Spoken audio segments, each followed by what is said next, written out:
And then we had another Wyatt VHS, which led us into, and I had to see this. I started to call him Clark Gable. Chad Gable. Clark Gable. Well, he's got big ears. See? Huh? Imagine if Clark Gable's ears were not only stuck out that far, but were cauliflower too. Would he have gone that far? All right, so Clark Gable and the Creed brothers were going to wrestle Gacy, Loomis, and Rowan, three of the Wyatt people. The Wyatt Sicks, but there's not six, there's five, but it's not spelled that way anyway. You know where I'm going with this. So how are they going to do this? What's going to happen? Show us the money. So the Creeds and Gable are in the ring, and then the lighting effects start, and the piano music starts. Ding, ding, ding, ding. And the fog starts rolling in from the bay. And the wreck of the Edmund Fitzgerald is imminent. And then you see a rocking chair with a lantern sitting in it. And then the silhouettes in front of the light. And then here come five weirdos out looking like extras from The Walking Dead. And then Uncle Howdy sits in the rocking chair with, Abby the witch is kneeling in front of him, but unfortunately kneeling facing away from him. So he wasn't going to get to enjoy this thing either, just like the rest of us. And Gacy and Loomis and Rowan take their masks off and hit the ring and get in a big fight. And the heels bail out, and they are scared of Uncle Howdy and Abby, and the match gets started. Brian, am I safe in assuming that if this same exact match was had without the three guys on one side being in the Wyatt gimmick and people are just, it's mass hypnosis, that this was an indie level fucking match with, it looked like Chad Gable was the WWF star doing a third party booking in a rec center with a bunch of fucking guys that were in the main event because they sold the most tickets to their family and friends? I don't know. You thought it was that bad? I mean, it wasn't the greatest, but Loomis looks like somebody. Yeah, now he has long hair. And he's kicking that in, and he's more. Remember, we said he was goddamn Captain Somnambulism before. Well, Loomis looks like somebody. Rowan's big. And Gacy is a pudgy indie guy that kind of wandered into this. And if you squinted, it was like a spooky hillbillies. Uncle Elmer and Hillbilly Jim and Cousin Junior. I look more like Uncle Fester to me. But, and I'm still, the Creeds are great athletes, but they're greener than a pepper tree, as Frank Spaceman Hickey would say. They're not smooth, and it's not, I don't know what's going on. So, but it was a match. It wasn't embarrassing, but if for all this build up with this whole Wyatt thing, they briefly let the baby faces shine. They stopped Loomis for 20 seconds. They had a sloppy six-way. The baby faces beat up the heels some more. They went to break in 2 minutes. They came back and got heat on Gacy. He tagged Rowan and made a comeback and beat up all three of them. The Creeds came back up and got in a sloppy fight with Gacy. Loomis dove on everybody. And in the finish, Rowan gets the claw and claw slams Gable and tags Gacy. And Gacy gets in the ring, but without doing anything, turns around and tags Loomis. So to them, that means that they're both legal. And the referee just stands there and stares at it, that this thing they've made up. And then Gacy powerbombed Loomis onto Gable, and then Loomis splashed Gable off the top rope, 1, 2, 3. So they beat Gable already, and he's the only one really in here that I think would be enjoyable to watch if he wasn't tethered to nonsense all the time. But that's just me. There was a brief period where they started transitioning him from the shush guy into being more serious. The stuff with him and Sami Zayn led to people caring about him. Then they really went with the idea that he was going to push away Otis and their friends. And was getting a ton of heat for it. And then they kind of just decided, I guess that's the limit. And they dragged him back down. I don't understand. And he got scared of zombies and started begging Otis to come back, and Otis became the fucking reasonable fucking verbose one. I'm sorry. Do you want to see any of this Wyatt Sicks stuff interacting with any of the main eventers? Well, of course not. No, that's what's scary. You hope that they realize this is not at that level. This is fine for, them against the New Day or them against whatever this is here. I'll tell you what, I believe that in the current environment, the top guys probably have more leeway to say that don't work for me, brother, than they did when Vince was around, because these people are not despotic or dictatorial. How about that? In a lot of their other manners of dealings with the wrestling business. So, if Randy Orton or, any top guy comes to them and said, what the fuck? No. I think they would have to kind of respect that, don't they? Triple H probably know. You could say to Triple H, how would you make this work? Right? If you were a really main event level guy. Yeah. And again, the other thing is everything is so hot.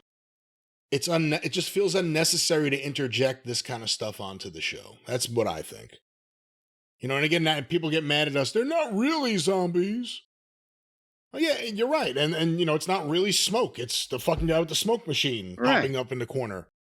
And they don't really look like that. They're wearing masks, but underneath the masks are average wrestlers that are average. Yeah, and they try to say, they're explaining that this is a representation of their hurt feelings. Whenever people are trying to fucking argue with us, everything that's working is serious. Punk and McIntyre, serious. The Bloodline aren't joking around in the middle of their segments or anything. Everything is serious. So when you see something that all of a sudden is from a different universe, it doesn't work. And whether they're zombies or not, it's presented as a different thing than everything else, and it's unnecessary right now. You could scale things down in terms of lights and lasers and smoke right now. You don't need to scale them up. I think they need to be shot around a campfire.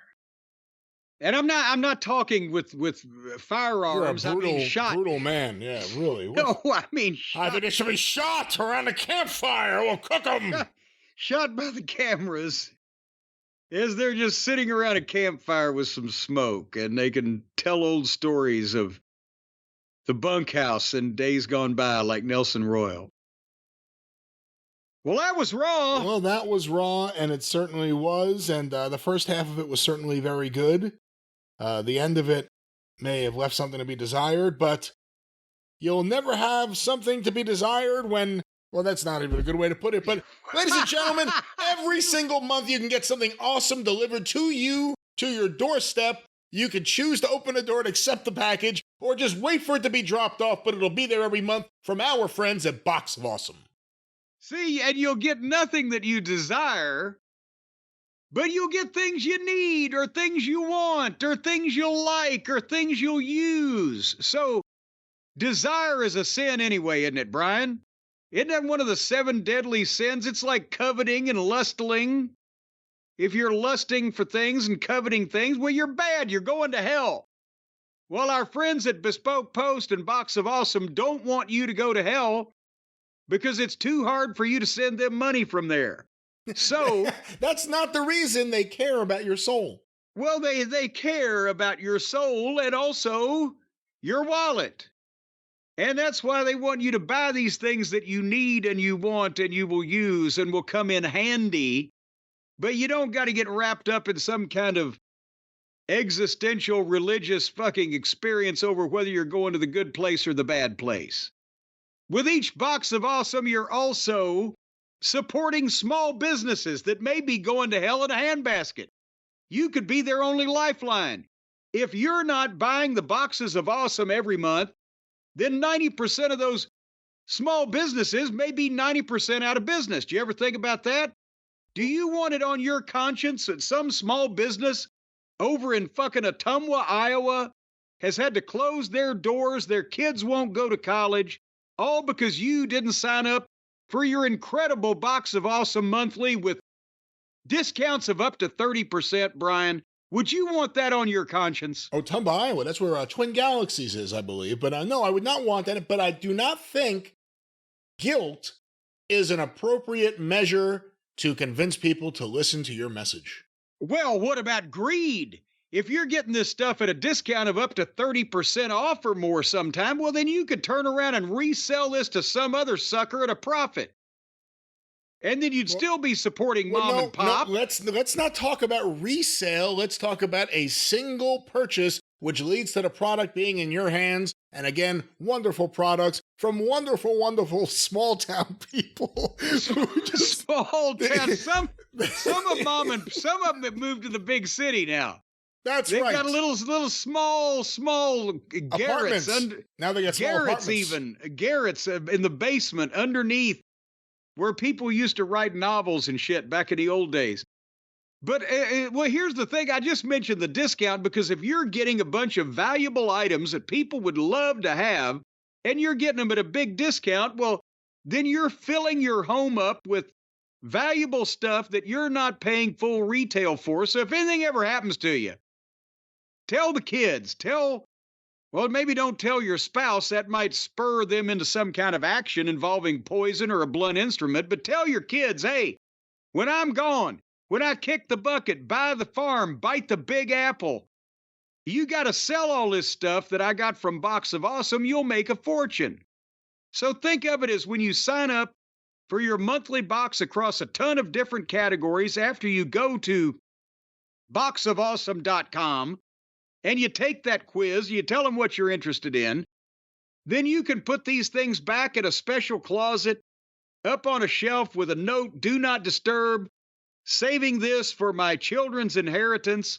And then once you kick the bucket and go off to your great reward underneath the ground, then they're going to be above board and above ground selling all your shit, making a fortune. I mean, what more can you do to be kind to your children than leaving them a bunch of stuff they can sell when you croak? Again, let's not look at any of this in any of these ways. Let's look at it as a wonderful way to get wonderful products brought to you from companies you may not normally discover. This package is put together, yes, from our friends.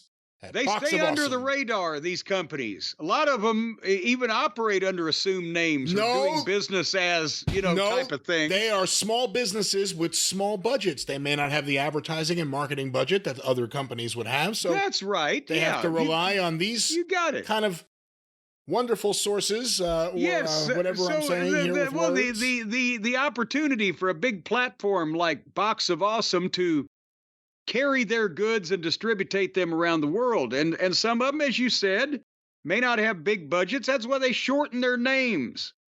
Because it's easier to get it on the fucking stationery and it costs less at the printers.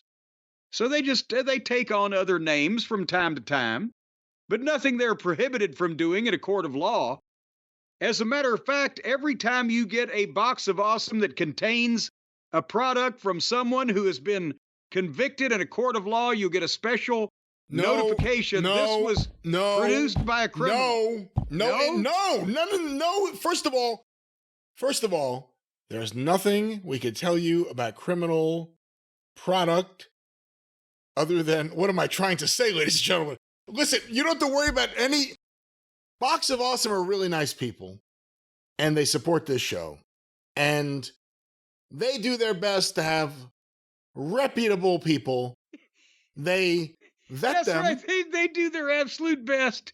Yeah, I mean, you can't catch everybody. No, but again, let's not look at it that way. Let's look at it as they found some wonderful small businesses right here in the good old USA. We're talking America. We're talking trucks and birds and flags and all sorts of hot dogs. Come on, get down with America. Get down with Box of Awesome. Jim, what's that promo code? Let's hear it with spirit. Well, I didn't even really tell them what they'll get with the promo code, but boxofawesome.com, you enter the code JCE at checkout, and you're going to get 15% off your first box of awesome, which are products that are already being presented to you at discounts from the prices that mom and or pop have placed on them. So who knows how much? I don't think anybody truthfully knows how much money you're going to save. I think that's safe to say. Boxofawesome.com, enter the code JCE at checkout, 15% off your first box of awesome. That's right, Box of Awesome. A new box just arrived recently with some fine products for our next big camping trip. Thank you, Box of Awesome. But Jim, did you see how easy it is to tie that sling up in a tree where you can sleep above the muskrat and raccoon fucking zone? I don't know anything about the musk. Well, no, that's the first thing whenever you're going camping, you've got to make sure that however you're sleeping, you're at least 5 feet in the air so you can avoid muskrats and raccoons. So that's why they sent you that special custom-made tree sling. Oh, you know what? With the new TV, I just turned intelligence mode off, and that helped a little bit. The Mets are right now playing an afternoon game against the Rockies, and all of a sudden everything was blue. Like the Rockies' purple uniforms are blue, and the grass was like fluorescent green. But now that I turned off intelligent mode, everything looks normal like it would be on Earth again. Well, that's because all you've got to do to make things normal on Earth is turn off the intelligence. Box of Awesome has nothing to do with any of that. But Box of Awesome, promo code JCE.